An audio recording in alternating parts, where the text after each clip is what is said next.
Bond बनता है तो केमिकल बॉन्ड को बनाने के लिए जो ड्राइविंग फोर्स हमें चाहिए होती है, उस ड्राइविंग फोर्स को सबसे बेस्ट कौन एक्सप्लेन करता है? ऑप्शन पर ध्यान दीजिएगा। तो डेल्टा जी मोर नेगेटिव होगा, जितनी ज़्यादा एनर्जी उतनी ज़्यादा एनर्जी रिलीज होगी, और जितनी ज़्यादा एनर्जी रिलीज होगी वो सिस्टम के लिए उतना फिजिबल होगा। चेक करिएगा। होते इनकरेक्ट वाले वो बहुत इंपॉर्टेंट होते हैं, क्योंकि इसमें एक स्टेटमेंट तो गलत होगी लेकिन इसमें 3 स्टेटमेंट सही होगी। तो ऐसे सवाल 1:3 वाले सवाल बेहद इंपॉर्टेंट होते हैं, क्योंकि एक गलत बात और 3 सही बात आपको सिखा के जा रहा है। क्या कहना है? यहाँ पर ध्यान रखें, जितना बड़ा एनायन और जितना छोटा कैटायन, जितना छोटा कैटायन उसके पास मैक्सिमम कोवेलेंट करेक्टर होगा। Which bond as shortest bond, अभी तो लिखा bond order, number of bond जितना ज्यादा होगा बॉन्ड ऑर्डर उतना ज्यादा होगा, उसकी बॉन्ड लेंथ उतनी कम होगी। तो ट्रिपल बॉन्ड, यार ये तो बहुत बेसिक सवाल है। सिंगल बॉन्ड की कार्बन कार्बन की बॉन्ड लेंथ होती है, लिख ले एक्सपेरिमेंटल डाटा लिख दे, सिंगल की होती है 1.54 एंगस्ट्रॉम। ये मेरे भाई शुरू करता हूँ। एक बार फिर से आप सभी लोगों का आज की क्लास में वेलकम किया जाता है। आज हम एक और इम्पोर्टेंट टॉपिक के साथ आपके सामने प्रेजेंट हुए हैं। टॉपिक का नाम रहने वाला है chemical bonding. One of the most important topic है केमिस्ट्री का। अगर आपको केमिस्ट्री को सीखना है और अगर एग्ज़ाम, किसी भी एग्ज़ाम को अगर आपको क्वालिफाई करना है तो आपको केमिकल बॉन्डिंग आनी ही चाहिए और आपको केमिकल बॉन्डिंग पढ़नी पड़ेगी। आज की क्लास का जो हमारा टॉपिक रहेगा, जिस टॉपिक के बारे में हम बात करेंगे, वो टॉपिक है केमिकल बॉन्डिंग। और इस टॉपिक को पढ़ने का जो हमारा तरीका रहेगा, इस टॉपिक में हम पढ़ेंगे कुछ MCQs करेंगे, मल्टीपल चॉइस क्वेश्चन MCQ करेंगे, और उन MCQ से हम कॉन्सेप्ट को यानी थ्योरी को समझने की कोशिश हम मेरे भाई करेंगे। तो बहुत इंपॉर्टेंट ये टॉपिक रहने वाला है और to the point UKPSC lecturer mains exam के सिलेबस से ही आपको सवाल देखने को मिलेंगे। सवाल की क्वालिटी को मैं धीरे धीरे करके बढ़ाऊंगा। सबसे पहले आज की क्लास में जिन टॉपिक के बारे में हम बात करेंगे, वो टॉपिक सबसे पहले सवाल जो पूछेंगे जाएंगे वो होगा इंट्रोडक्शन के सवाल होंगे, ऑक्टेट थ्योरी का सवाल होगा मेरे भाई, ऑक्टेट थ्योरी के सवाल होंगे, और वैलेंस बॉन्ड थ्योरी VBT के सवाल होंगे। यानी आज की क्लास में हम 3 टॉपिक के बारे में बात करेंगे, 3 टॉपिक के MCQ प्लस कॉन्सेप्ट को सीखेंगे, जिसमें इंट्रोडक्शन, केमिकल बॉन्डिंग क्या होती है, क्यों होती है, कैसे होती है, और कुछ छोटे मोटे कॉन्सेप्ट होंगे।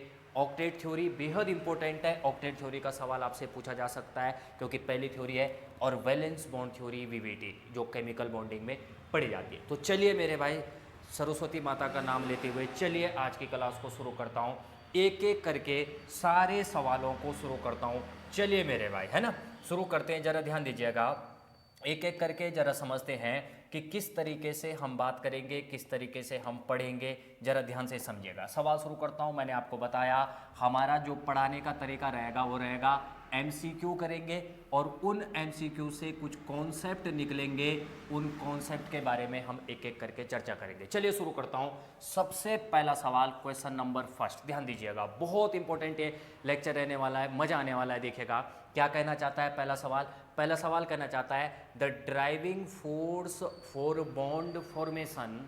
ध्यान से सवाल को पहले पढ़िएगा। The driving force for bond formation between 2 atom is, सवाल में लिखा हुआ है बेस्ट एक्सप्लेन बाय, कि जब केमिकल बॉन्ड बनता है तो केमिकल बॉन्ड को बनाने के लिए जो ड्राइविंग फोर्स हमें चाहिए होती है, उस ड्राइविंग फोर्स को सबसे बेस्ट कौन एक्सप्लेन करता है? ऑप्शन पर ध्यान दीजिएगा। ऑप्शन नंबर पहला है, पहला ऑप्शन है attainment of octet, octet complete करना। हाँ, ये भी रीजन होता है, लेकिन ये बेस्ट एक्सप्लेन नहीं करता है, क्योंकि बहुत सारे मॉलिक्यूल ऐसे होते हैं जो ऑक्टेट को फॉलो नहीं करते हैं। जब ऑक्टेट थ्योरी का भी डिटेल करेंगे तो ये करेंगे, इस बात पर ध्यान रखेंगे। ऑप्शन नंबर बी है decrease in Gibbs free energy, decrease in Gibbs free energy. ध्यान दीजिएगा, यहाँ पर पॉइंट लिखूंगा, Gibbs free energy delta G. Gibbs free energy किसको बोलते हैं? गिब्स फ्री होती है एनर्जी होती है delta G. Delta G negative होगी, यानी जितना ज़्यादा रिलीज एनर्जी में होगा, डेल्टा जी जितना ज़्यादा नेगेटिव होगा, स्पॉन्टेनियस प्रोसेस क्या होगी, प्रोसेस उतनी ज़्यादा स्पॉन्टेनियस होगी, और जितना स्पॉन्टेनियस प्रोसेस होगा उतना फिजिबल होगा हमारे लिए। तो डेल्टा जी मोर नेगेटिव होगा, जितनी ज़्यादा एनर्जी उतनी ज़्यादा एनर्जी रिलीज होगी, और जितनी ज़्यादा एनर्जी रिलीज होगी वो सिस्टम के लिए उतना फिजिबल होगा। चेक करिएगा, इंक्रीज इन एंट्रोपी गलत ऑप्शन है, लॉस ऑफ इलेक्ट्रॉन ये भी नहीं है, तो करेक्ट ऑप्शन जो बेस्ट एक्सप्लेन करता है that is correct option is B option, क्योंकि जितनी ज़्यादा एनर्जी नेगेटिव में आएगी उतनी ज़्यादा एनर्जी रिलीज होगी, और जितनी ज़्यादा एनर्जी रिलीज होती है हमारे सिस्टम के लिए उतने ज़्यादा फेवरेबल होते हैं। तो इंट्रोडक्शन का सवाल था, बहुत ही बेसिक सवाल था जी। पहला सवाल का correct option is B option. आगे चलता हूँ क्वेश्चन नंबर 2 पे, है ना। अब आगे चलता हूँ क्वेश्चन नंबर 2 पे। क्या कहना चाह रहा है क्वेश्चन नंबर 2? क्वेश्चन नंबर 2 कहना चाह रहा है विच स्टेटमेंट रिगार्डिंग बॉन्ड एनर्जी, ध्यान दीजिएगा, regarding bond energy is incorrect. आपसे क्या पूछ रहा है? इनकरेक्ट। ध्यान दीजिएगा, यहाँ पर कंफ्यूजन होगी इनकरेक्ट, और ऐसे जो सवाल होते हैं इनकरेक्ट वाले वो बहुत इंपॉर्टेंट होते हैं, क्योंकि इसमें एक स्टेटमेंट तो गलत होगी लेकिन 4 स्टेटमेंट, इसमें 3 स्टेटमेंट सही होगी। तो ऐसे सवाल 1:3 वाले सवाल बेहद इंपॉर्टेंट होते हैं, क्योंकि एक गलत बात और 3 सही बात आपको सिखा के जा रहा है। क्या कहना चाह रहा है सवाल कि इनमें से बॉन्ड एनर्जी के रिगार्डिंग कौन सा कॉन्सेप्ट इनकरेक्ट है? तो देखिएगा, पहला option higher bond on energy result in higher bond order result in higher bond energy, बिल्कुल सही बात है, बिल्कुल सही बात है। कि सर हमें कैसे पता लगेगा? पॉइंट समझिएगा, पॉइंट यहाँ पर ध्यान रखेंगे। पॉइंट क्वेश्चन नंबर 2 का पॉइंट क्या है? एक हमेशा एक पॉइंट ध्यान रखिएगा, बॉन्ड ऑर्डर जितना ज़्यादा होगा, सही से लिखता हूँ इसको, बॉन्ड ऑर्डर जितना ज़्यादा होगा, bond order is directly proportional to bond dissociation energy, उतनी बॉन्ड डिसोसिएशन एनर्जी ज़्यादा होगी। मैं ये भी बोल सकता हूँ is directly proportional to bond strength, bond की स्ट्रेंथ उतनी ज़्यादा आएगी। और मैं ये भी बोल सकता हूँ inversely proportional to bond length. इस लाइन को आप ध्यान रखें, ये लाइन आपके बहुत काम आएगी, ये पॉइंट आपके बहुत काम आएंगे। बहुत सारे सवाल इनऑर्गेनिक में आप इन्हीं से करेंगे मेरे भाई। तो क्या होगा? Bond order directly proportional to bond dissociation energy, जितना ज़्यादा बॉन्ड ऑर्डर होगा उसकी बॉन्ड डिसोसिएशन एनर्जी उतनी ज़्यादा आएगी, उसका बॉन्ड स्ट्रेंथ उतनी ज़्यादा आएगी, और उसकी बॉन्ड लेंथ जो होगी वो उतनी कम आएगी। तो क्या कहना चाह रहा है कि higher bond order result higher bond energy, ये तो बिल्कुल सही है, हमसे इनकरेक्ट पूछा हुआ है। Sigma bond is stronger than pi bond, बिल्कुल सही बात है। Sigma bond according to VBT के हिसाब से सिग्मा बॉन्ड ज़्यादा स्ट्रॉन्गर होता है पाई बॉन्ड के कंपैरिजन में, लेकिन एमओटी जब आप पढ़ेंगे तो एमओटी में थोड़ा गड़बड़ होगा। Bond energy is independent of inter nuclear distance, ध्यान दीजिएगा, bond energy is independent to inter nuclear axis, hold रखिएगा। Multiple bond possesses higher energy than single bond, मैंने अभी आपको कहा कि जितने ज़्यादा बॉन्ड, जितने ज़्यादा हमारे पास बॉन्ड ऑर्डर आएगा, इसका बैकग्राउंड चेंज कर दूँ एक बार बैकग्राउंड चेंज कर दूंगा तो आपको ज़्यादा क्लियर यहाँ पर बात को क्लियर है ना। मैंने अभी कहा बॉन्ड ऑर्डर जितना ज़्यादा आएगा उसकी बॉन्ड डिसोसिएशन एनर्जी उतनी ज़्यादा आएगी। इसका मतलब जो ऑप्शन इनकरेक्ट है वो option number C is incorrect. ध्यान से रीजन समझिएगा, bond energy is independent to inter nuclear distance. क्या होती है inter nuclear distance? Inter nuclear distance एक ऐसी इमेजिनरी लाइन होती है जब दो एटम एक दूसरे के साथ ओवरलैप करते हैं, तो इस एटम के न्यूक्लियस से इस एटम के न्यूक्लियस तक की डिस्टेंस को हम बोलते हैं, ये जो इमेजिनरी लाइन होती है डिस्टेंस बिटवीन टू न्यूक्लियस, इसको हम बोलते हैं इंटर न्यूक्लियर एक्सिस। अब खुद समझो, अगर इंटर न्यूक्लियर जितनी बड़ी होगी, दो एटम के बीच की इंटर न्यूक्लियर जितनी बड़ी होगी, उनके बीच में ये जो ओवरलैपिंग है, ये ओवरलैपिंग उतनी कम होगी। क्या समझे? ध्यान दीजिएगा कि दो एटम है छोटे साइज में, ये दो एटम है छोटे साइज में, ये दो एटम छोटे साइज में, और ये दो एटम बड़े साइज में। इन दोनों का देखने पे आपको लग रहा होगा कि इन दोनों के इन दोनों के ओवरलैपिंग जोन बड़ा है, बड़े होने से फर्क नहीं पड़ता है मेरे भाई। इफेक्टिव ओवरलैपिंग किस में हुई है? तो जितना ज़्यादा छोटा साइज होगा, दो एटम के बीच में ओवरलैपिंग उतनी ज़्यादा इफेक्टिव होगी। तो इस बात का मतलब इंडिपेंडेंट नहीं है, ये डिपेंड करता है। इस बात का मतलब ये स्टेटमेंट इनकरेक्ट है, तो इसका मतलब दिस इज इनकरेक्ट। ध्यान रखेंगे, बहुत ही सिंपल सवाल था। तीसरा क्वेश्चन नंबर 3 क्या कहना चाह रहा है? विच मोलिक्यूल वायोलेट ऑक्टेट रूल कौन सा ऐसा मॉलिक्यूल है जो ऑक्टेट रूल को वायोलेट करता है, and to simultaneous involvement of incomplete and expanded octet concept. क्या कहना चाह रहा है कि इनमें से कौन सा मॉलिक्यूल ऐसा है जो मॉलिक्यूल ऑक्टेट के रूल को वायोलेट करता है और साथ ही साथ involvement of incomplete and expanded octet. ध्यान दीजिएगा, ऑक्टेट जरा सिंपल से चेक करिएगा, BF3 से चेक करो, वैलेंस शेल में इलेक्ट्रॉन कितने हैं, तो वैलेंस शेल में इलेक्ट्रॉन हमारे पास है, वैलेंस शेल में कितने इलेक्ट्रॉन है, तो बोरोन के पास होते 3 + 3, ये हो जाएंगे 6, यानी इसका ऑक्टेट भी इनकम्प्लीट है। लेकिन सवाल क्या कहा है, एक्सपेंडेड ऑक्टेट कॉन्सेप्ट, तो ये एक्सपेंडेड नहीं है मेरे भाई, इसमें तो ऑक्टेट से कम है। SF6 6 + 6 12, यानी एक्सपेंडेड ऑक्टेट तो है इसमें, 12 इलेक्ट्रॉन है इसके पास, एक्सपेंडेड ऑक्टेट तो है। और भी देखो 8 और 2 10, 8 और 2 10, वैलेंस इलेक्ट्रॉन ऑफ ज़ीनोन 8, फ्लोरीन के पास वैलेंस इलेक्ट्रॉन 2, तो टोटल 10 इलेक्ट्रॉन, एक्सपेंडेड ऑक्टेट है। NO2 तो ये हो जाएगा 5, ये तो ऑड इलेक्ट्रॉन स्पीसीज है, ऑड इलेक्ट्रॉन स्पीसीज है ये वाली। तो जरा ध्यान से देखो, इसमें भी एक्सपेंडेड ऑक्टेट है, इसमें भी एक्सपेंडेड ऑक्टेट है, लेकिन सवाल क्या कहना चाह रहा है, involvement of incomplete and expanded octet. जरा HCF2 को ध्यान से देखो, अगर हम HCF2 को ध्यान से देखें, ध्यान से समझिएगा, ये है HCF और F। अगर आपको ज्योमेट्री सही से बनाने आती है, ये लोन पेयर, ये लोन पेयर और ये लोन पेयर, तो ध्यान से देखो, इसके पास एक्सपेंडेड ऑक्टेट की वजह से अगर आप 3 लोन पेयर है और हमारे पास 2 बॉन्ड पेयर है, तो बॉन्ड, जबकि इसमें सारे के सारे SF6 में सारे के सारे बॉन्ड पेयर हैं, तो इसमें इसी एबनॉर्मल होने की वजह से इस जो ऑक्टेट होता है, इस ऑक्टेट के रूल को ये एप्लीकेबल नहीं होता है, इस ऑक्टेट के रूल को ये वायोलेट करता है। कितना सरल सवाल है, बहुत ही सिंपल सवाल है, बहुत ही आसान सवाल है। सबसे पहले आपके कॉन्सेप्ट में चेक करूंगा मेरे भाई, सिंपल है। आगे चलता हूं क्वेश्चन नंबर 4 पर। क्या बोलना चाह रहा है, the octet rule fail to transition metal. ये आपको पहले पता है, ऑक्टेट रूल जो होता है वो केवल S ब्लॉक एलिमेंट और P ब्लॉक एलिमेंट के लिए वैलिड होता है, ट्रांजिशन एलिमेंट के लिए वैलिड नहीं होता है। कंपाउंड्स प्राइमरली, सवाल में लिखा हुआ है प्राइमरली ड्यू टू, किस वजह से होता है, तो larger atomic size, answer is no, larger atomic size की वजह से तो नहीं होता है। दूसरा, वेरिएबल ऑक्सीडेशन स्टेट, ये रीजन हो सकता है, लेकिन उसने लिखा है प्राइमरली, तो ये नहीं है।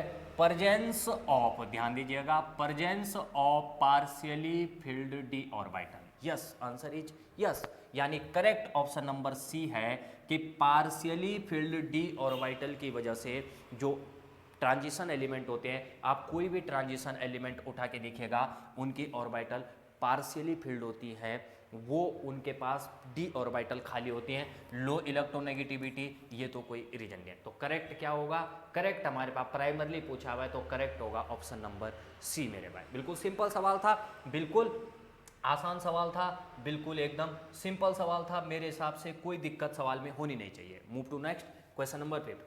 Which of the following phenomena cannot explain by valence bond theory.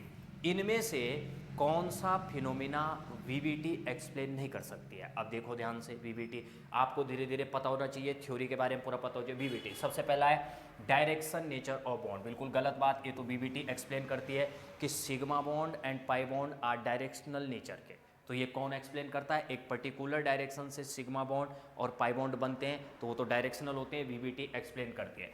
Formation of sigma bond और पाई बॉन्ड, बिल्कुल गलत बात, ये तो वीवीटी एक्सप्लेन करती है कि sigma bond face to face overlapping से, जबकि pi bond side wise overlapping से बनते हैं, तो दिस इनकरेक्ट। तीसरा, पैरामैग्नेटिज्म ऑफ O2 मॉलिक्यूल, भयंकर इंपॉर्टेंट है पैरामैग्नेटिक। वीवीटी के हिसाब से जो वीवीटी, अकॉर्डिंग टू वीवीटी, ध्यान दीजिएगा, according to valence bond theory, B2 and O2, ध्यान देना, B2 and O2 are diamagnetic, जो कि बात गलत है, डायामैग्नेटिक अकॉर्डिंग टू वीवीटी। इसको वीवीटी एक्सप्लेन नहीं कर पाती है मेरे भाई, तभी तो आई थी MOT मॉलिक्यूलर ऑर्बिटल थ्योरी। तीसरी बात, कैन नॉट एक्सप्लेन हाइब्रिडाइजेशन, यहीं से आया था, यहीं से कॉन्सेप्ट आया था हाइब्रिडाइजेशन का, तो इसीलिए correct option is C, correct option is C मेरे भाई। सिंपल है, बिल्कुल सिंपल कॉन्सेप्ट है, कोई दिक्कत परेशानी किसी कॉन्सेप्ट में हो नहीं सकती है। Move to next question number 6 पे चलता हूँ। Maximum covalent character is expected in. सबसे पहले सवाल पहचानो, सबसे पहले सवाल पहचानो कौन से टॉपिक का सवाल है। अगर हम सवाल की बात करें तो सवाल जो रखा है वो है फजान रूल का, फजान और रूल का। कौन से टॉपिक का सवाल है? फजान रूल का। अब आपको पता होना चाहिए मैक्सिमम कोवेलेंट करेक्टर, यहाँ पे चलता हूँ, यहाँ पे आगे चलता हूँ, यहाँ पे लिखा हुआ है, आपको ये पता होना चाहिए कि मैक्सिमम कोवेलेंट करेक्टर आप कैसे चेक करेंगे। Maximum covalent character in ionic compound, covalent character. सबसे सिंपल तरीका बता रहा हूँ, मैक्सिमम कोवेलेंट को पहचानने का सबसे सिंपल और सबसे बेहतरीन तरीका आपको बता रहा हूँ। होना क्या चाहिए, जब भी आपके पास कोवेलेंट करेक्टर की बात आए तो आपको क्या चेक करना है। सबसे पहली बात कैटायन की बात करते हैं, दो ही होंगे, कैटायन और एनायन। ये सवाल को करने का तरीका मैं बता रहा हूँ, कभी डिटेल थ्योरी पढ़ेंगे तब इस बारे में बात करेंगे। कैटायन और एनायन। कैटायन, सबसे पहले कैटायन के ऊपर हाई पॉजिटिव चार्ज होना चाहिए। क्या होना चाहिए? हाई पॉजिटिव चार्ज होना चाहिए। तो कैटायन के ऊपर हाई पॉजिटिव चार्ज होना चाहिए। साथ ही साथ कैटायन का जो साइज होना चाहिए वो कैटायन का साइज स्मॉलर साइज का होना चाहिए। जितना ज़्यादा चार्ज होगा और जितना कैटायन के ऊपर चार्ज ज़्यादा होगा और जितना कैटायन का साइज छोटा होगा उतना ज़्यादा उसकी पोलराइजेशन पावर होगी। क्या होगी? उतनी ज़्यादा पोलराइजिंग बोलते हैं, पोलराइजिंग पावर या पोलराइजेशन पावर उतनी ज़्यादा आएगी। साथ ही साथ अगर हम एनायन की केस में बात करें तो एनायन के ऊपर भी क्या होना चाहिए? हाई निगेटिव चार्ज होना चाहिए। क्या होना चाहिए? हाई निगेटिव चार्ज, यानी निगेटिव चार्ज ज़्यादा होना चाहिए। और साथ ही साथ जो कैटायन का साइज है वो लार्जर होना चाहिए, लार्जर साइज होना चाहिए। कैटायन के ऊपर जितना ज़्यादा नेगेटिव चार्ज होगा और जितना बड़ा साइज उसका होगा तो हम ये बोल सकते हैं कि उसकी पोलराइजिबिलिटी, पोलराइजिबिलिटी ऐसे बोला जाता है, पोलराइजिबिलिटी जो होगी वो पोलराइजिबिलिटी उतनी ज़्यादा होगी। तो मैक्सिमम कोवेलेंट करेक्टर के लिए सबसे सिंपल है, कैटायन पर हाई पॉजिटिव चार्ज होना चाहिए, कैटायन का साइज छोटा होना चाहिए, हाई नेगेटिव चार्ज होना चाहिए एनायन के ऊपर और साइज बड़ा होना चाहिए। तो एक लाइन में बात खत्म करता हूं कि जितना बड़ा कैटायन, जितना बड़ा एनायन, यहाँ पर ध्यान रखें, जितना बड़ा एनायन और जितना छोटा कैटायन, जितना छोटा कैटायन उसके पास मैक्सिमम कोवेलेंट करेक्टर होगा। क्या होगा? मैक्सिमम कोवेलेंट कैरेक्टर होगा मेरे भाई। ध्यान रखेंगे इस पॉइंट को, इसको बोलते हैं फजान रूल जी। सबसे पहले दोनों में से ध्यान रखिएगा, एक इंपॉर्टेंट बात ध्यान रखिएगा कि साइज और चार्ज, साइज और चार्ज, कहीं पर साइज भी अलग हो चार्ज भी अलग हो, तो साइज और चार्ज में से हमेशा चार्ज डोमिनेटिंग फैक्टर रहने वाला है। क्या रहने वाला है? चार्ज आपका डोमिनेटिंग फैक्टर रहने वाला है, यानी चार्ज को पहले आप प्रायोरिटी देंगे। जैसे देखिएगा, सबसे पहले चार्ज देखा तो Na पे +1, सोडियम पे -1, Na पे +1, Cl पे -1। सबसे पहले चार्ज देखेंगे। एल्यूमिनियम +3, एक क्लोरीन पे +1, तो इस पे 3 पे -3 और Mg पे +2, O पे -2। तो सबसे पहले जितना ज़्यादा चार्ज होगा उसका हमारे पास उतना ज़्यादा हमारे पास क्या आएगा मेरे भाई? कोवेलेंट करेक्टर आएगा। आयनिक बोलूँगा तो जस्ट उल्टा हो जाएगा।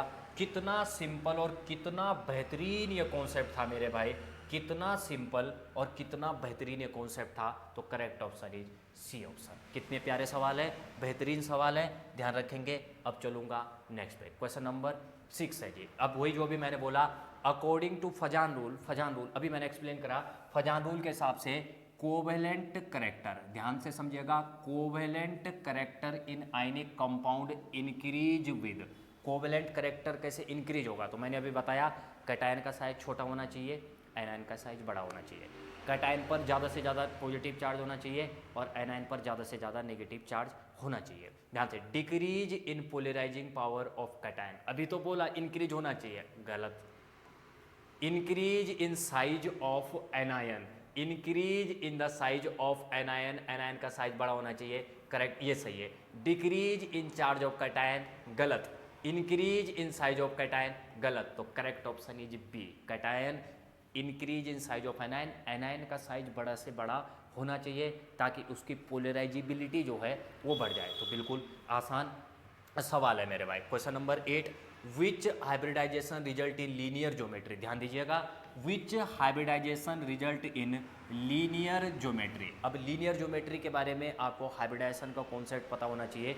लीनियर ज्योमेट्री का मतलब जब हाइब्रिडाइजेशन आपकी आए एसपी हाइब्रिडाइजेशन, तो बिल्कुल सिंपल देख रहा है, और एसपी में मैक्सिमम करेक्टर होता है, एस करेक्टर होता है 50% मैक्सिमम एस करेक्टर होता है, 50% एस एंड 50% पी। आप चेक करें sp3, बिल्कुल गलत, नहीं मेरे भाई, लीनियर नहीं होता है, टेट्राहेड्रल होता है। sp3 में परसेंटेज एस करेक्टर 33.33% आप निकाल सकते हैं। sp2 में परसेंटेज एस नहीं, sp3 में 25%, sp3 में 33.33% एंड sp में 50%, तो ये सही ऑप्शन होगा। dsp2 में आप निकाल के चेक कर सकते हैं और भी कम आने वाला है। तो कितना सरल सवाल है, कितना आसान सवाल है, अगर आपको हाइब्रिडाइजेशन के सारे कॉन्सेप्ट पता है तो आप आसानी से सवाल को कर सकते हैं। Question number 9, increase in S character of hybrid orbital, बेहतरीन कॉन्सेप्ट है, S character in hybrid orbital. अब एक कॉन्सेप्ट और यहाँ पर भी ध्यान से देखो, एक कॉन्सेप्ट और देखो, यहाँ पर एक कॉन्सेप्ट और देखो,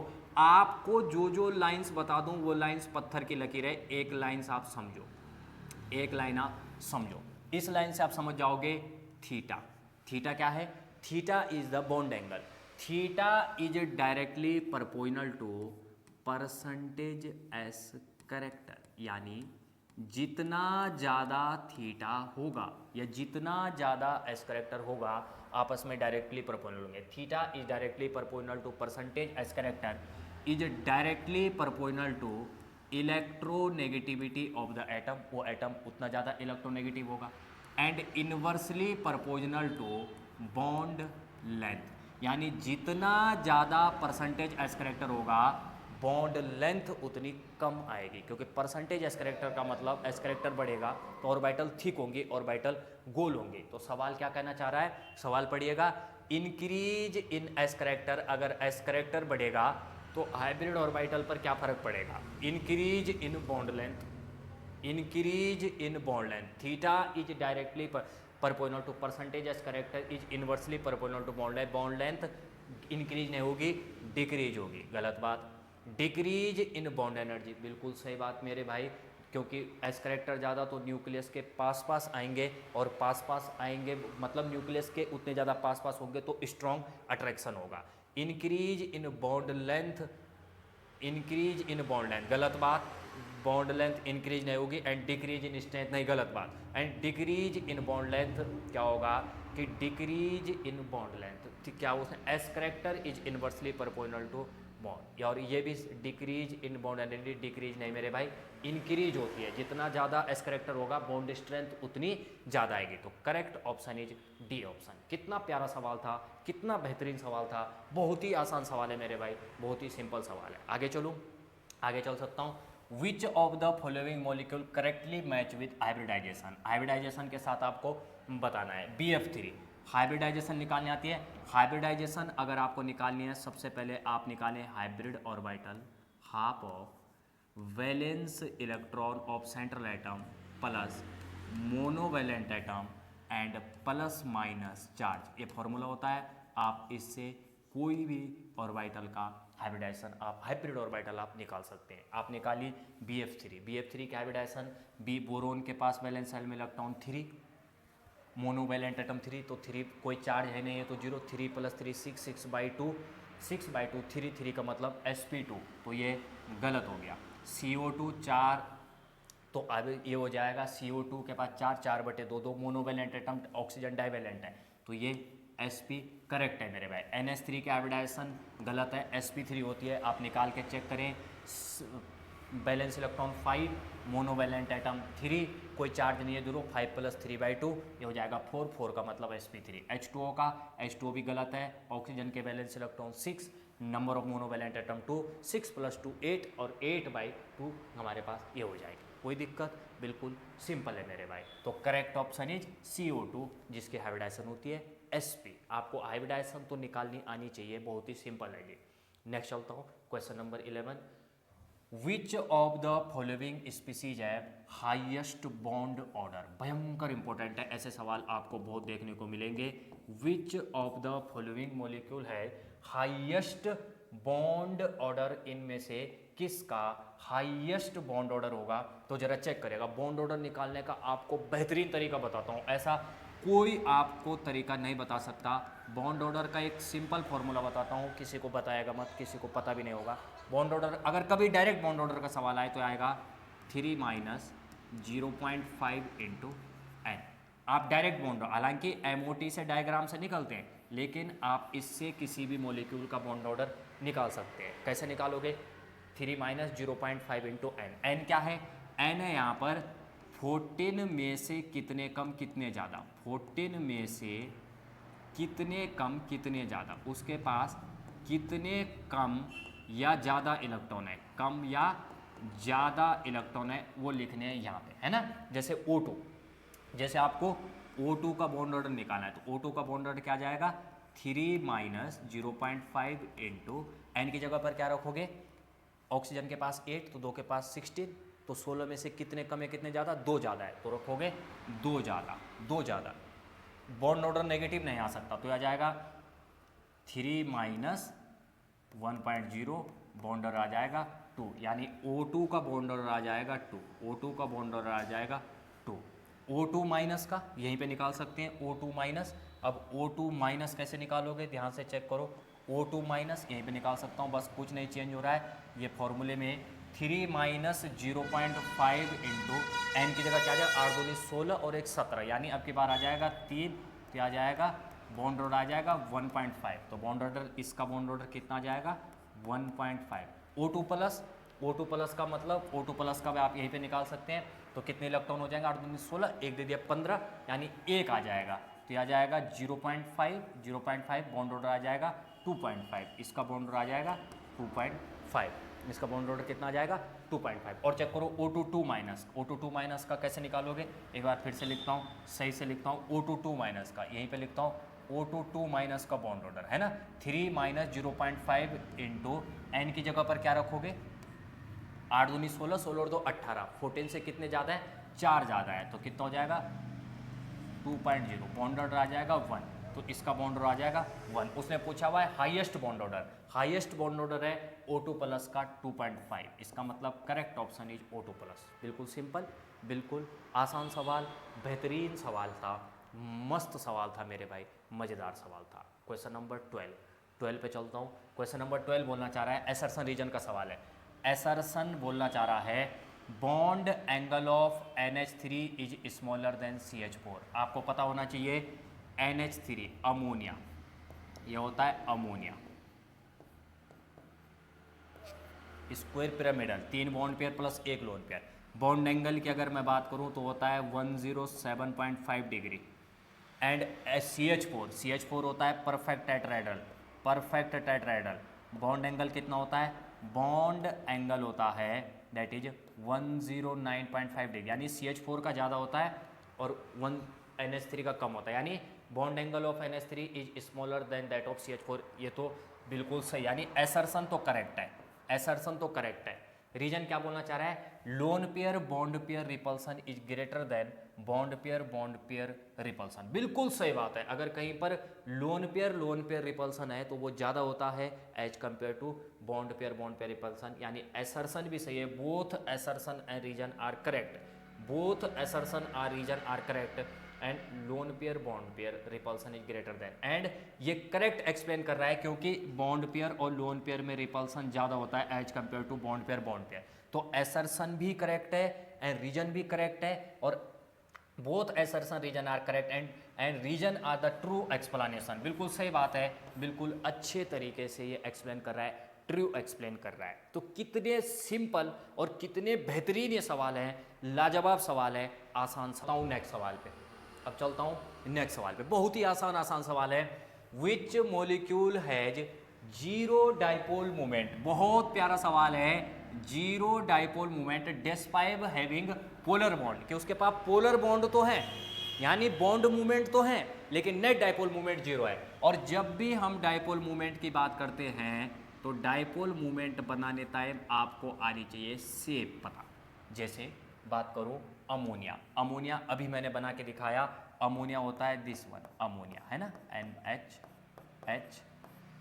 NH। तो इसकी डाइपोल मूवमेंट की डायरेक्शन ऊपर को होगी ऐसे, बॉन्ड की डायरेक्शन इधर को होगी। तो ओवरऑल डाइपोल मूवमेंट यानी नेट डाइपोल नॉन जीरो होगा। तो इसमें क्या है, वो बोलना चाह रहा है जीरो, लेकिन ये नॉन जीरो है। H2O अभी मैंने बोला भाई साहब आपको पता होना चाहिए, H2O ये बैंड शेप होता है, दिस वन H2O ये बैंड शेप, इसका भी लोन पेयर की वजह से नॉन जीरो, लोन पेयर की वजह से नॉन जीरो। तीसरा CO2, चेक करिएगा, CO2 is a linear shape, ये होता है C डबल बॉन्डो डबल बॉन्डो, है ना, C डबल बॉन्डो डबल बॉन्डो। तो इसका डाइपोल मूवमेंट इधर इस डायरेक्शन में, इसका डाइपोल मूवमेंट इस डायरेक्शन में। तो ओवरऑल नेट डाइपोल मूवमेंट जो होता है वो होता है जीरो के बराबर। 180 है तो एक दूसरे को कैंसिल आउट करेंगे। इसका मतलब correct option is CO2। CO2 का नेट डाइपोल जीरो होता है। SO2 भी चेक कर लो, SO2 ऐसा होता है जी, बैंड शेप H डबल बॉन्डो एंड ये लोन पेयर होते हैं, इसके पास दो 4 2 6 इस तरीके से, है ना। तो बिल्कुल सिंपल है। तो correct option is this one. याद रखेंगे, ओहो सॉरी, याद रखेंगे, बिल्कुल सिंपल है मेरे भाई। कितना बेहतरीन और कितना लाजवाब ये कॉन्सेप्ट था, आप समझिएगा जरा बात को। नेक्स्ट सवाल पे चलता हूँ, नेक्स्ट सवाल क्या कहना चाह रहा है, which molecule exhibit bent geometry due to lone pair. Bent geometry due to lone pair आपको बता दूं, CO2 होता है लीनियर आपको होना चाहिए हाइब्रिडाइजेशन। चलो हाइब्रिडाइजेशन बता के देगा। BF3 की हाइब्रिडाइजेशन होती है sp2 का मतलब होगा ट्राइगोनल प्लेनर। कैसा होगा, ट्राइगोनल प्लेनर। हाइब्रिडाइजेशन तो निकालनी आनी चाहिए यार, इतने सिंपल है। अभी तो इंट्रोडक्शन चल रहा है, जब बेहतरीन टॉपिक आएंगे तो बेहतरीन सवाल करेंगे। SO2, ओहो हो, SO2 की हाइब्रिडाइजेशन होती है sp2, लेकिन sp2 के साथ साथ ये होता है bent, this one H double बॉन्डो this one, और एक इसके पास होता है लोन पेयर। तो इस ज्योमेट्री को बोलते हैं बेंट ज्योमेट्री, होती है बेंट। BCl2 again linear. तो correct option is C option. Simple सवाल है, बहुत आसान सवाल आपको देखने को मिलेंगे। नेक्स्ट चलता हूँ। Which type of orbital overlap produced in weakest bond. ओहो हो, ओवरलैपिंग के बाद वीकेस्ट ओवरलैपिंग ध्यान चेक करिएगा। ओवरलैपिंग SS ओवरलैपिंग दे रखा option first, SP overlapping, PP head on overlapping and PP sideways overlapping. क्या कहना चाह रहा है, in the bond is weakest bond जो होगा PP साइडवाइज ओवरलैप, क्योंकि साइडवाइज ओवरलैप से बनता है पाई बॉन्ड, और पाई बॉन्ड सिग्मा बॉन्ड के कंपेयर। इनमें SS तो ये सिग्मा बनेगा, SP अगर कुछ नहीं दे रखा है तो ये सिग्मा बनेगा, पाई तो बना ही नहीं सकता। PP हेड ऑन मतलब सिग्मा, और इससे पाई बन रहा है तो पाई वीकेस्ट होगा, है ना। तो बिल्कुल सिंपल है, correct option is D option. बहुत आसान सवाल लिखे हुए हैं यार इसमें, बहुत आसान सवाल लिखे हुए हैं इसमें, बहुत ही ज़्यादा, हद से ज़्यादा आसान सवाल। नेक्स्ट क्वेश्चन नंबर 16 क्या कहना चाह रहा है, क्वेश्चन नंबर 16 आपका कहना चाह रहा है, ध्यान दीजिएगा। Hydrogen bonding is strongest in. Hydrogen bonding किस चीज़ पर डिपेंड करती है, hydrogen bonding, strength of hydrogen bonding, hydrogen bonding की जो स्ट्रेंथ होती है वो डायरेक्टली प्रोपोर्शनल होती है electronegativity of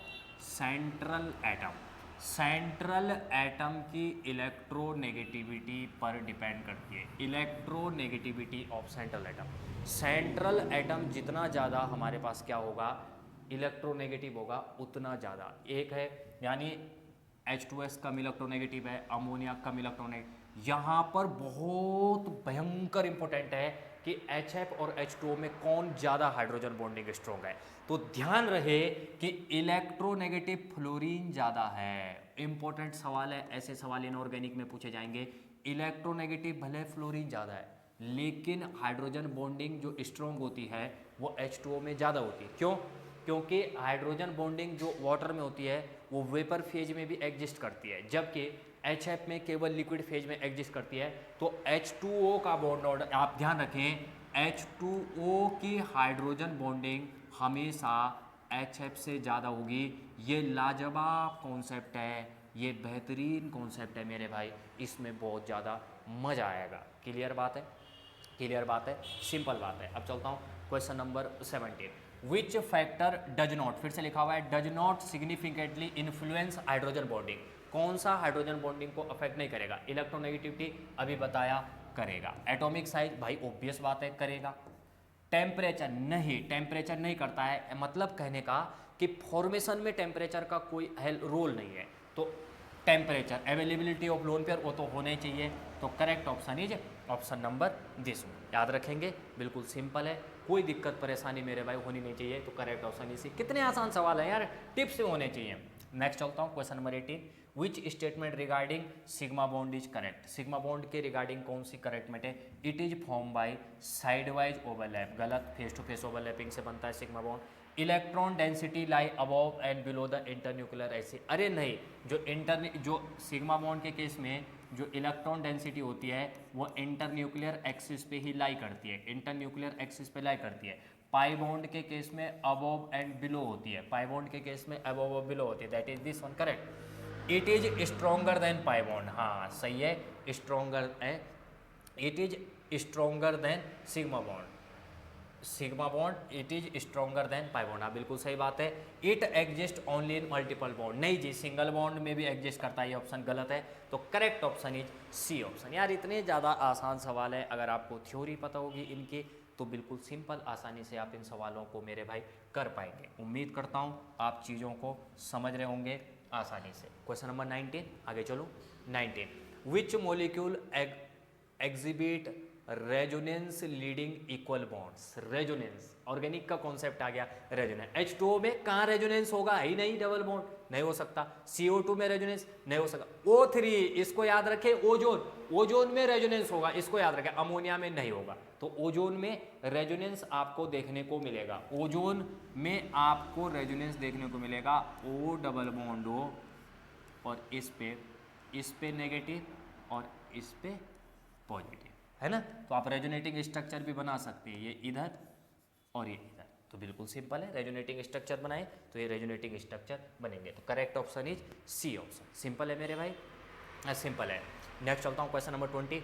which theory first introduce concept of orbital overlap. यार इसको तो आपको तुरंत टिक कर देना चाहिए, valence bond theory. Valence bond theory सबसे पहली थ्योरी थी जो क्या करती है, एक्सप्लेन करती थी ऑर्बिटल के ओवरलैपिंग के कॉन्सेप्ट को, ये तो आपको पता होना चाहिए।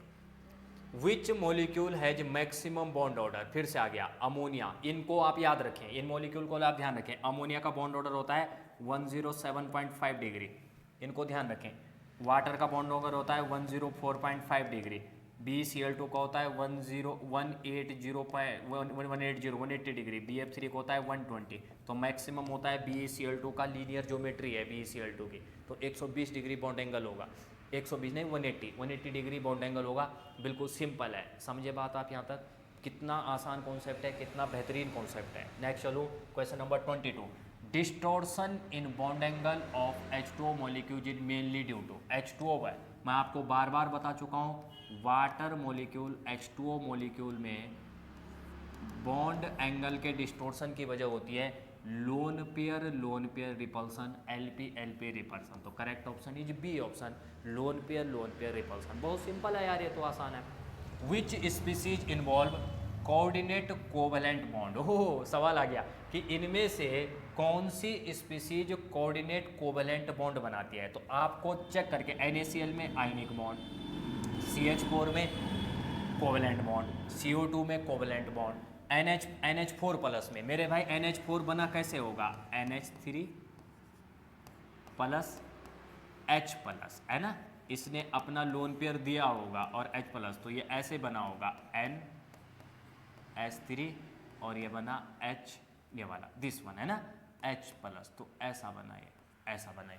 तो ओवरऑल मॉलिक्यूल तब उन्होंने लिखा NH4 प्लस। सिंपल है, तो किस में होगा NH4 plus is correct option. इतने आसान आसान सवाल आपसे पूछे जा रहे हैं। नेक्स्ट चलता हूँ, नेक्स्ट है, नेक्स्ट आपसे सवाल पूछा जा रहा है कि नेक्स्ट आपसे सवाल पूछा which compound exhibits expanded octet due to participation of d orbital. D orbital periods third onward element के पास होता है, थर्ड और थर्ड ऑनवर्ड एलिमेंट के पास डी, तो NH3 के पास डी ऑर्बिटल होती नहीं है, BF3 के पास डी ऑर्बिटल, बोरोन के पास कहाँ से हो जाएगी, यस फॉस्फोरस के पास डी ऑर्बिटल होती है। कैसे पता लगा, थर्ड पीरियड का है, सेकंड पीरियड ऑनवर्ड जो भी होगा उसके पास डी ऑर्बिटल होगी होगी, ये चेक करिएगा। CH4 नहीं होगी, सेकंड पीरियड का है। तो अगर आपको डी ऑर्बिटल चेक करनी है किसके पास है या नहीं है, तो आप चेक करें कि कौन सा थर्ड पीरियड है उसके बाद का है, थर्ड या थर्ड पीरियड के बाद के एलिमेंट के पास डी ऑर्बिटल होगी। बहुत आसान सवाल, लेकिन बेहतरीन कॉन्सेप्ट चेक किया जा रहा है जी आपका। Which bond as shortest bond, अभी तो लिखा bond order, number of bond जितना ज्यादा होगा बॉन्ड ऑर्डर उतना ज्यादा होगा, उसकी बॉन्ड लेंथ उतनी कम होगी। तो ट्रिपल बॉन्ड, यार ये तो बहुत बेसिक सवाल है। सिंगल बॉन्ड की कार्बन कार्बन की बॉन्ड लेंथ होती है, लिख ले एक्सपेरिमेंटल, एक्सपेरिमेंटल डाटा लिख दे। सिंगल की होती है 1.54 एंगस्ट्रॉम, डबल की होती है 1.34 एंगस्ट्रॉम एंड ट्रिपल की होती है अप्रोक्सीमेटली 1.24 एंगस्ट्रॉम। तो सबसे शॉर्टेस्ट बोल रहा है, तो shortest is carbon, triple bond carbon. लाजवाब है, कितना प्यारा सवाल था। नेक्स्ट चलता हूं, which statement regarding BBT is incorrect, incorrect पूछ रहा है। Bond are localised between atom, बिल्कुल सही बात। जो बॉन्ड्स होते हैं ये A और B के बीच में जो बॉन्ड्स हैं वो लोकलाइज्ड होते हैं। Strong bond strength depends on extent of overlapping, बिल्कुल सही बात है, एक्सटेंट ऑफ ओवरलैपिंग पर ही डिपेंड करता है। जितनी ज़्यादा ओवरलैपिंग होगी स्ट्रेंथ जितनी ज़्यादा होगी, स्ट्रॉन्ग मतलब ओवरलैपिंग जितनी ज़्यादा होगी बॉन्ड उतना स्ट्रॉन्ग होगा। It explain magnetic behaviour of molecule, गलत। मैग्नेटिक बिहेवियर मैंने अभी बताया ना, B2 और O2 का मैग्नेटिक बिहेवियर को बताने में BBT फेल रही थी, यही बात थी। इट एक्सप्लेन डायरेक्शन नेचर, अभी तो बताया, हाँ बताती है डायरेक्शन नेचर, तो बिल्कुल simple, correct option is C option. उसने इनकरेक्ट पूछा हुआ है, तो कौन सा इनकरेक्ट है, C मेरे भाई। Question number 27, which molecule sp3 hybridise and contain 1 lone pair. भाई आपको पता होना चाहिए, अब बार बार नहीं बताऊंगा। NH3 के पास एक lone pair plus hybridisation sp3 होती है, इतनी स्पीड में सवाल होने चाहिए। नेक्स्ट चलता हूँ, question number 18, the molecule geometry of HCF2। सबसे पहले HCF2 की हाइब्रिडाइजेशन निकाल लो। HCF2 की हाइब्रिडाइजेशन होगी sp3d, क्या होगी हाइब्रिडाइजेशन, sp3d। आप मॉलिक्यूल की ज्योमेट्री पूछ रहा है, जब भी sp3d ज्योमेट्री पूछ रहा है, ज्योमेट्री शेप नहीं पूछ रहा है, ज्योमेट्री पूछ रहा है, तो ज्योमेट्री का sp3 ज्योमेट्री का मतलब trigonal bipyramidal, that is TBP geometry. Trigonal plane नहीं, ट्राइगोनल प्लेनर ऑप्शन ही नहीं है। इसका मतलब ज्योमेट्री ना लिख करके मेरे भाई उसको यहाँ पे शेप लिखना चाहिए था। करेक्ट करिएगा, ज्योमेट्री ना डाल के उसको शेप लिखना चाहिए था। शेप कैसे बनेगी, शेप होगी इसकी दिस वन HCF, अभी बनाया था मैंने थोड़ी देर पहले, F ये लोन पेयर, ये लोन पेयर और ये लोन पेयर, T शेप। तो कैसा हो जाएगा, T शेप। ज्योमेट्री होगी TBP एंड शेप होगी T शेप, T शेप मेरे भाई। सिंपल है, बहुत सिंपल है।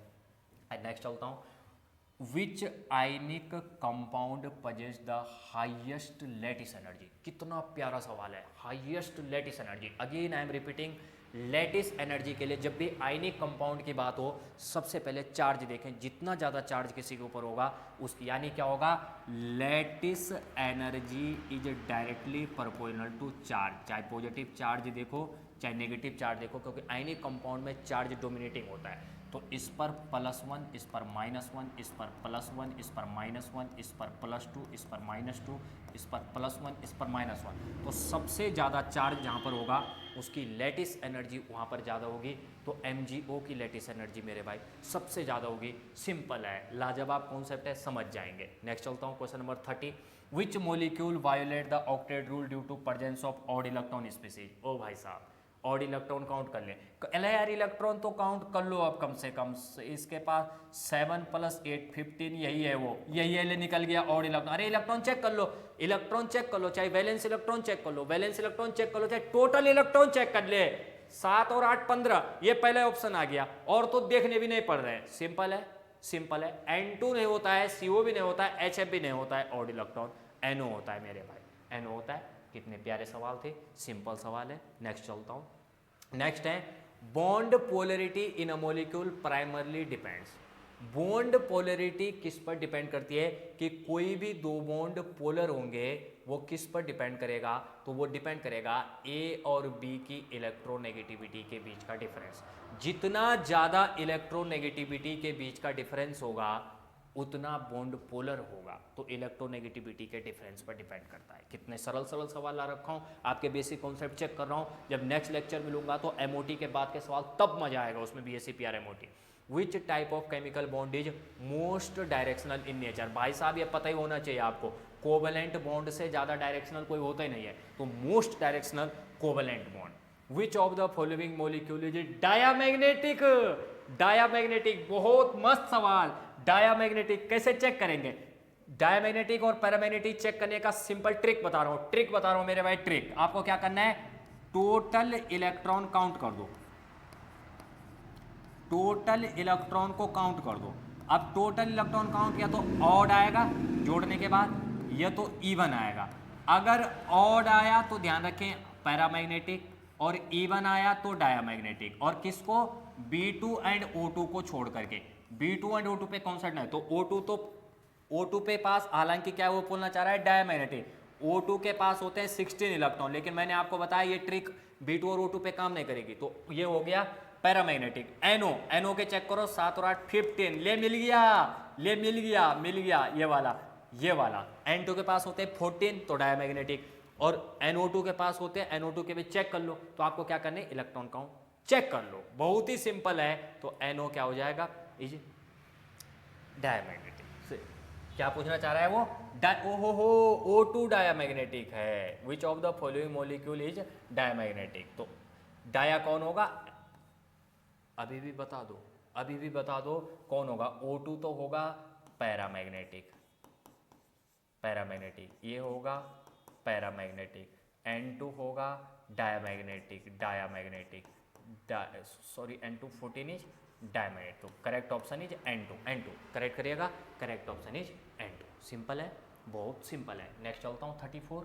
विच of the following intramolecular force is the strongest. सबसे ज़्यादा स्ट्रोंगेस्ट फोर्स कौन सी होती है, तो इनमें से जब आपको कभी पढ़ाएंगे एक एक करके, जब सारी बात आपको बताएंगे, तो इनमें से सबसे ज़्यादा जो होती है आयन डाइपोल इंटरेक्शन। कौन सा होता है, सबसे ज़्यादा होता है आयन डाइपोल इंटरेक्शन। जैसे Na में आयन है Na पॉजिटिव, और वाटर H2O है, तो इनके बीच में होती है आयन डाइपोल इंटरेक्शन, जो सबसे स्ट्रॉन्गेस्ट होती है। अगर आप वान डर वाल फोर्सेज के बारे में जानते हैं तो इस सवाल को आप आसानी से कर पाएंगे, याद रखेंगे। नेक्स्ट चलता हूँ। Which hybridisation leads to tetrahedral geometry. अंधे को भी पता होगा sp3, अनपढ़ को भी पता होगा sp3 टेट्राहेड्रल है। नेक्स्ट चलता हूँ 36।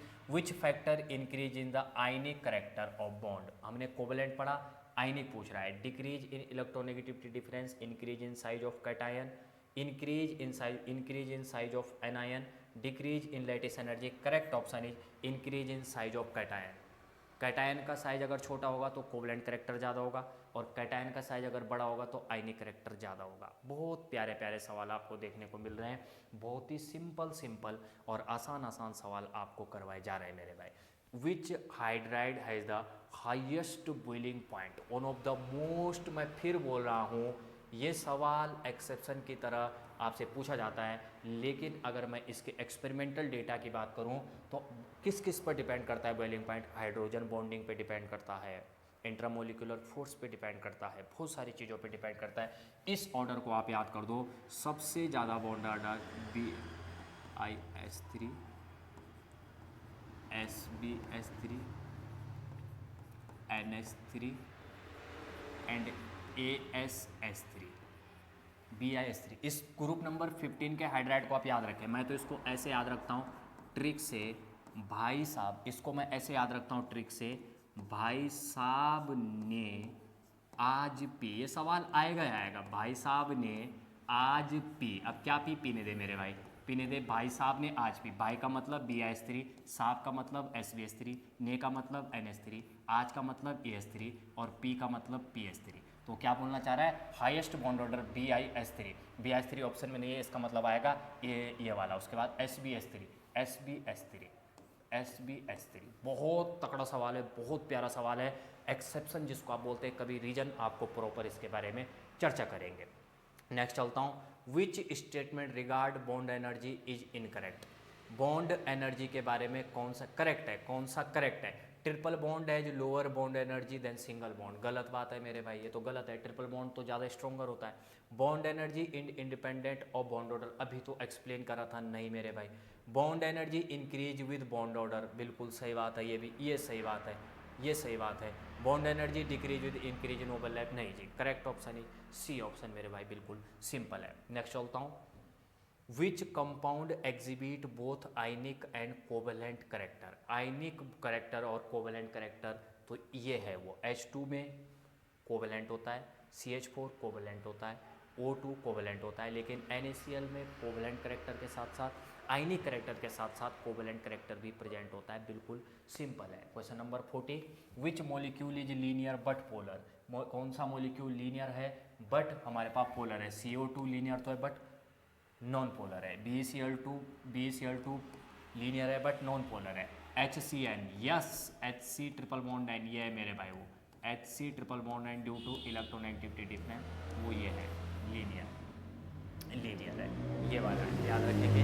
HCN या HCF2, कितना सिंपल है मेरे भाई, याद रखेंगे, कोई दिक्कत परेशानी हो ही नहीं सकती। नेक्स्ट चलता हूँ, which theory primarily use to predict the shape of molecule. जब भी हम शेप की बात करते हैं तो शेप की बात तो VSEPR थ्योरी करती है, शेप की बात तो VSEPR थ्योरी ही करती है, तो बिल्कुल सिंपल याद रखें, VSEPR थ्योरी। 42 पे चलिएगा, among the following halogen molecule which has the highest bond dissociation energy. ये भी लाजवाब सवाल है, ये भी लाजवाब सवाल है। चौथा ऑप्शन क्या है इसका, I2 है, चौथा ऑप्शन I2 है मेरे भाई। जब भी ऐसे सवाल आपसे पूछे जाएं F2 Cl2 Br2 I2, confuse मत होना, तो सबसे ज़्यादा होता है Cl2, इसको याद रखें, Cl2 सबसे ज़्यादा, Br2 उसके बाद, then F2, then I2। Exception नहीं है मेरे भाई, प्रॉपर रीजन है इसकी भी। तो Cl2 की सबसे ज़्यादा बॉन्ड एसोसिएशन, कभी डिटेल पढ़ाएंगे आपको तो इसका मैं आपको डेटा तक दे सकता हूँ कि क्या फ़र्क पड़ता है और कैसे कैसे मैं ये बोल पा रहा हूँ। सिंपल है, बिल्कुल सिंपल है। आखिरी सवाल, ये 4 सवाल आप लोगों के लिए होमवर्क है और आप इन 4 सवालों को आप खुद ब खुद करें और कमेंट बॉक्स में इन 4 सवालों के आप आंसर करें। मैं उम्मीद करता हूँ आपको आज की क्लास बिल्कुल पसंद आई होगी और आप अपने कॉन्सेप्ट को क्लियर कर पाए होंगे। और सवालों के साथ इसके बाद टॉपिक के साथ आपको नेक्स्ट वीडियो में नेक्स्ट टॉपिक के साथ मिलूंगा। तब तक के लिए आप सारे लोग पढ़ते रहें, आगे बढ़ते रहें। Thank you so much, have a nice day. Thank you जी, थैंक यू जी, थैंक यू।